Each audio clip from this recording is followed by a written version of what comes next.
하나님이 우리에게 주신 것은 두려워하는 마음이 아니요 오직 능력과 사랑과 절제하는 마음이니 그러므로 너는 내가 우리 주를 증언함과 또는 주를 위하여 갇힌 자 된 나를 부끄러워하지 말고 오직 하나님의 능력을 따라 복음과 함께 고난을 받으라.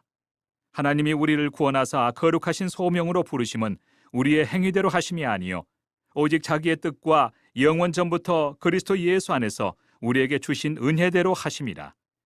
이제는 우리 구주 그리스도 예수의 나타나심으로 말미암아 나타났으니 그는 사망을 패하시고 복음으로써 생명과 썩지 아니할 것을 드러내신지라. 내가 이 복음을 위하여 선포자와 사도와 교사로 세우심을 입었노라. 안녕하세요, 산정목교회 여러분. 하나님께서 말씀으로 또한 은혜로 지키시고 인도하시는 귀한 한날이 되기를 소망합니다. 우리가 오늘 이 본문의 말씀을 그동안은 공동번역으로 자주 읽어왔었는데 오늘만큼은 새번역으로 한번 읽어보도록 하겠습니다. 하나님께서는 우리에게 비겁함의 영을 주신 것이 아니라 능력과 사랑과 절제의 영을 주셨습니다. 그러므로 그대는 우리 주님에 대하여 증언하는 일이나 주님을 위하여 갇힌 몸이 된 나를 부끄러워하지 말고 하나님의 능력을 힘입어 복음을 위하여 고난을 함께 겪으십시오. 하나님께서 우리를 구원해 주시고 거룩한 부르심으로 불러주셨습니다. 그것은 우리의 행실을 따라 하신 것이 아니요 하나님의 계획과 은혜를 따라 하신 것입니다. 이 은혜는 영원 전에 그리스도 예수 안에서 우리에게 주신 것인데 이제는 우리 구주 그리스도 예수께서 나타나심으로 환히 드러났습니다. 그리스도께서는 죽음을 패하시고 복음으로 생명과 썩지 않음을 환히 보여주셨습니다. 나는 이 복음을 전하는 선포자와 사도와 교사로 임명을 받았습니다. 아멘. 오늘 여러분 디모데후서 1장 7절부터 11절까지의 내용을 읽으시고 또한 새번역으로도 한번 읽어봤습니다.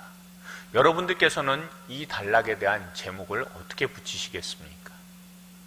오늘부터 하는 교리는 제4교리입니다. 그래서 저는 이렇게 제목을 붙여보았습니다.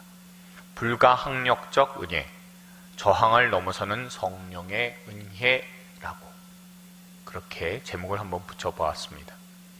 튤립에서요, 제4교리는 irresistible grace라고 해서 불가항력적 은혜입니다. 늘 우리가 튤립의 교리를 묵상할 때 잊지 말아야 되는 게 있습니다. 그것은 사람들 모두가 다 범죄한 죄인이기 때문에 그 어떤 사람도 예외 없이 지옥에 갈 수밖에 없는 숙명이었다라는 겁니다.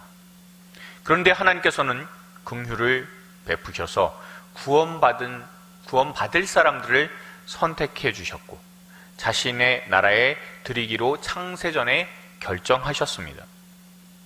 그런데 하나님은 의로우신 하나님이시잖아요. 그래서 범죄에서 불의한 사람은 절대로 하나님께 나아갈 수가 없습니다. 불의한 인간은 죽을 수밖에 없어요. 그런데 하나님께 나아가야 생명을 얻습니다. 하나님께 나아가야 살 수 있음에도 불구하고 자신이 갖고 있는 죄가 너무나 높은 장벽이 되고 깊고 넓은 구렁이 되어서 하나님께 나아갈 수 없었습니다. 하지만 자기 백성을 위해 특별히 자신의 목숨을 내어주신 성자 하나님, 우리 주 예수 그리스도의 보혈의 속죄로 인해 영생의 하나님께, 생명의 하나님께 감히 나아갈 수 있게 되었습니다. 이제 그 백성에게 임하는 하나님의 은혜는 그 어떤 것도 거절하지 못합니다. 더 깊은 묵상을 위한 주안점을 우리가 한번 묵상해 봅니다. 9절에 나와 있는 우리에게 주신 은혜대로 하심이라는 말씀을 여러분 한번 생각해 보십시오. 공동번역이 아니라 새번역으로 읽은 이유가 있습니다. 그 이유는 두 가지인데요. 하나는 7절의 개역개정에서 마음이라는 단어를 이 새번역에서는 영으로 번역을 했습니다. 이 단어는 헬라어로 푸뉴바라고 하는 단어인데 영 혹은 마음으로 번역하는 것이 가능합니다. 개역개정에서 마음으로 번역하면 아마도 사도 바울의 감정적인 부분을 고려해서 한 번역으로 느껴집니다. 앞절인 6절에서 사도 바울은 디모데에게 안수하던 때를 추억하며 하나님께서 주셨던 그때의 감동으로 다시 한번 마음을 다잡고 우리 주님을 위해 가자고 권면하는 의미이기 때문에 마음이라고 번역을 했을 겁니다. 이에 비해 새 번역은요, 개인의 어떤 마음 감정보다는 성령의 역사에 조금 더 강조점을 두고 있는 것 같습니다. 우리 안에 있는 은사란 사람의 노력이 아니라 하나님의 역사, 즉 성령의 역사이기 때문에 그렇습니다. 또한 두 번째 선택의 이유는요, 9절에서 조금 더 명확하게 모든 것이 하나님의 계획과 은혜를 따라 라고 해서 하나님의 무조건적인 선택과 우리에게 주신 은혜란 영원전부터 주신 것이다 라는 조금 더 선명한 구분이 있기 때문에 새 번역을 택하게 되었습니다. 우리는요, 은혜라는 말, 이 말에 대해서 너무나 쉽게 생각하는 경향이 있습니다. 특히 오늘 교리의 내용이 irresistible grace, 즉 불가항력적 은혜이니까 약간 오해가 있을 수도 있기는 해요. 왜냐하면 불가항력적 은혜, irresistible grace라고 하는 것은요, 이 표현이 하나님의 은혜가 사람으로부터 거절될 수도 있다는 것처럼, 거절될 가능성이 있다는 것처럼 들리기 때문입니다. 우리는 은혜에 대해서 이런 생각할 때도 있습니다. 내가 선택할 수 있는 것처럼 여기는 경우가 있습니다. 하나님 은혜 주셔도 사람 안 받으면 뭐 소용없지 라고 생각합니다. 그래서 마치 평양감사도 제가 싫으면 그만이라는 속담처럼 그렇게 은혜에 대해서 생각할 수도 있게 됩니다. 아니면 하나님께서 주시는 은혜는 강압적이어서 사람이 저항하지 못한다라는 생각이 들 수도 있습니다. 많은 분들 가운데서요, 저처럼 하나님에게 목 잡혀서 질질 끌려오듯이 겨우 온 분들이 간혹 있기 때문에 그렇습니다. 그러면 사람을 무시하는 하나님이신가? 라는 오해를 얼마든지 품을 수 있는 것이 이 불가항력적 은혜라는 그런 이 말의 뜻일 수도 있을 겁니다. 그러나 우리가 생각해야 되는 것이 있다면요, 하나님께서 사람을 무시하셔서 폭압적으로 행하시는 게 아니라는 것과 동시에 하나님의 은혜는 사람에게 거절당할 가능성이 있다는 것을 의미하는 것도 절대 아니다라는 겁니다. 사람은 죄를 지었기 때문에 하나님으로부터 멀어졌습니다. 죄가 가진 여러 가지 능력들을 한번 보십시오. 그 중에 하나가 하나님께 저항하는 겁니다. 저항할 수 있도록 만드는, 그렇게 하나님께 저항하는 사람으로 내몰아가는 능력을 죄는 갖고 있습니다. 가인을 한번 생각해 보십시오. 하나님께서 죄를 다스리라라고 분명히 권면했음에도 그 말씀에 저항해서 동생 아벨을 죽였습니다. 그리고 그 후손인 라멕은 자신을 죄를 저지르고는 이렇게 얘기하잖아요. 가인을 위해 벌이 7배라면 나를 위해서는, 나 라멕을 위해서는 벌이 77배다 라고 아예 하나님을 비웃으며 저항합니다. 그리고 이후의 사람들은 하나님의 이름을 내는 것이 아니라 우리 이름을 내자라고 하면서 하나님께 저항하며 바벨탑을 쌓습니다. 성경에서 대부분의 내용이 하나님께 저항하고 반역한 역사들이 등장한다는 것을 우리는 알고 있습니다. 그러니 당연히 사람은 자신이 갖고 있는 능력, 가능성, 자유의지를 하나님의 은혜를 비롯한 모든 것을 저항하는 데 사용하고 있다는 것을 우리는 알 수가 있습니다. 그러나 하나님의 은혜는요, 하나님을 저항하는 그 모든 계획과 시도, 실행을 이겨내십니다. 하나님의 은혜는 그 택한 백성을 위해 은혜를 주셔서 아무리 악한 죄를 저지른 사람이라도 회개로 이끌어 주십니다. 때로는 약간의 강제성을 띌 수도 있습니다. 때로는 어쩔 수 없는 상황을 만드셔서 이끄시는 경우도 있습니다. 그렇지만 때로는 사람을 통해서 부드럽게 하시고 또한 말씀을 통해서 자연스럽게 이끄시기도 하십니다. 그러나 모든 이끄심이 그 내적인 변화에서 시작을 해서 우리 죄인의 강팍한 시각을 열고 예수 그리스도의 십자가에 저항할 마음과 생각, 의지가 무너져서 주님 앞에 순복하도록 하나님께서는 이끌어 나가십니다. 다시 말하면 불가항력적 은혜는요, 저항 못하도록 억누르는 은혜가 아니라 강한 죄성에 빠져서 하나님의 은혜마저도 거부하는 저항을 하나님이 이겨내시고 믿는 백성에게 반드시 은혜를 주신다라는 의미가 바로 이 불가항력적 은혜입니다. 이것을 세번역 7절에서는 성령을 통해서 하시는 역사임을, 영이라고 되어 있으니까 성령께서 하시는 역사임을 우리가 알게 됩니다. 곧 불가항력적 은혜는 제한 속죄가 실제 삶에 적용되도록 성령께서 하시는 역사다라는 것을 우리가 알 수 있습니다. 우리 교회에는요, 나무 화분이 12개가 있습니다. 그 중에 벵갈 고무나무라고 하는 그 나무의 화분은 2개가 있어요. 하나는 키가 크고요, 다른 하나는 작습니다. 작은 게 여러분들 영상에 보시면 오른쪽에 있는, 제 뒤에 있는 나무입니다. 그런데 최근에 꽃가루가 많을 때 밖에 내다 놨었습니다. 그랬더니 잎이 아주 뽀얗게 꽃가루가 잔뜩 묻었습니다. 그래서 물을 주면서 잎에 흠뻑 뿌려서 좀 씻어주었습니다. 근데 물이 다 마르고 나니까 완전히 다 깨끗하게 씻긴 게 아니라 씻기지 않은 꽃가루가 이제 덩어리 져서 얼룩이 되어 있었습니다. 그래서 그 모습을 보고 제가 물티슈로 잎을 하나하나 좀 닦아보았습니다.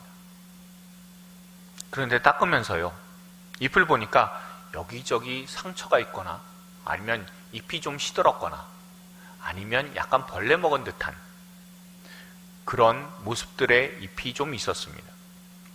분명 우리 교회에 올 때는요, 잎이 모두 깨끗했던 것인데 키우는 사람, 제가 영 관리를 잘못해서 그렇게 되었습니다. 물론 우리 교회에 올 때보다 많이 자란 것은 사실입니다. 그런데 그런 나무를 보면서, 이 벵갈 고무나무를 보면서 그런 생각이 들었습니다. 왜 올 때는 잎도 반짝거리고 좋은 모습이었는데 지금은 왜 이럴까라는 겁니다. 올 때는 좋았는데 왜 지금은, 왜 이런 안 좋은 모습들이 보일까라는 겁니다. 그런데 한 가지 차이가 있었습니다.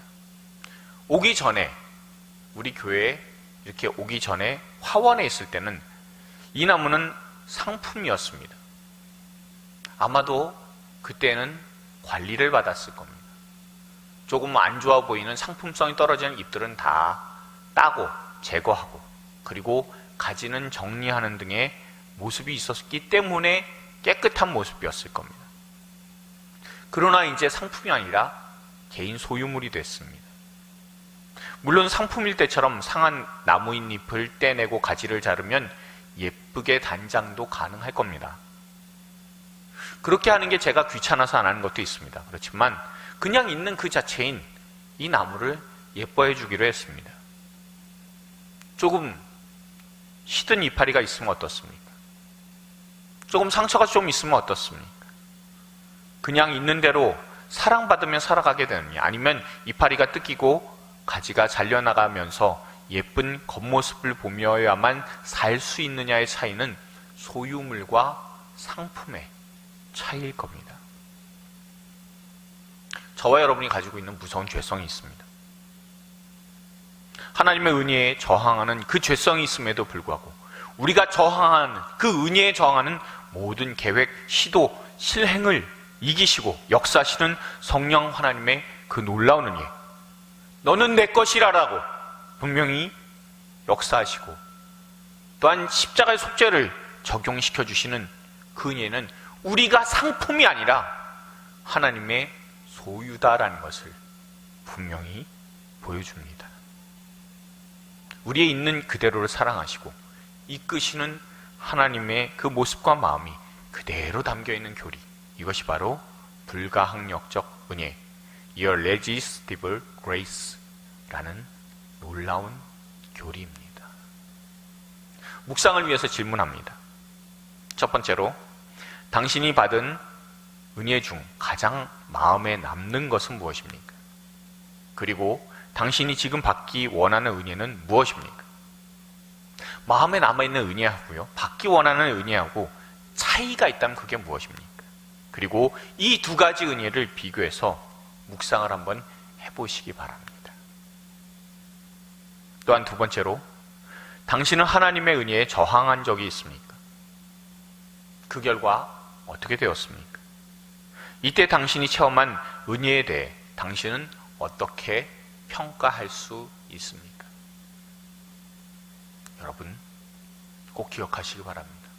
불가항력적 은혜, 그것은 우리를 강압적으로 누르거나 또한 우리가 하나님께 저항해서 그 저항이 하나님께 그게 다 하나님이 손을 못 쓰실 만큼, 놔두실 만큼 그렇게 되었다는 것을 의미하는 것이 아니라, 그 모든 우리의 하나님의 은혜에 대한 저항에도 불구하고, 또한 저항하려고 하는 계획, 시도, 실행에도 불구하고 하나님께서는 반드시 그 모든 저항들을 이기시고 우리에게 은혜를 베풀어 주신다는 것을 늘 기억할 수 있기를 바랍니다. 그것은 하나님께서 우리를 상품으로 대하시는 것이 아니라 우리를 자신의 것, 자신의 소유물로 대하시기 때문에, 자신의 사랑하는 백성으로 대하시기 때문에 가능한 것입니다. 이 놀라운 은혜를 받았음을 우리가 알고 이 은혜로 하나님께 영광 돌려드릴 수 있는 귀한 삶을 살아가시는 저와 여러분의 한날이 되기를 소망합니다. 기도하시겠습니다. 그렇습니다. 하나님, 우리는 늘 하나님께 반역하고 대항합니다. 하나님의 그 은혜에 저항합니다. 그러나 하나님은 그 저항에도 불구하고 우리를 포기하지 않으시고 우리를 사랑해 주십니다. 우리 스스로를 돌아보면 하나님의 은혜에 대든 기억밖에는 없는데, 그럼에도 여전히 한결같이 그리고 끝까지 사랑해 주십니다.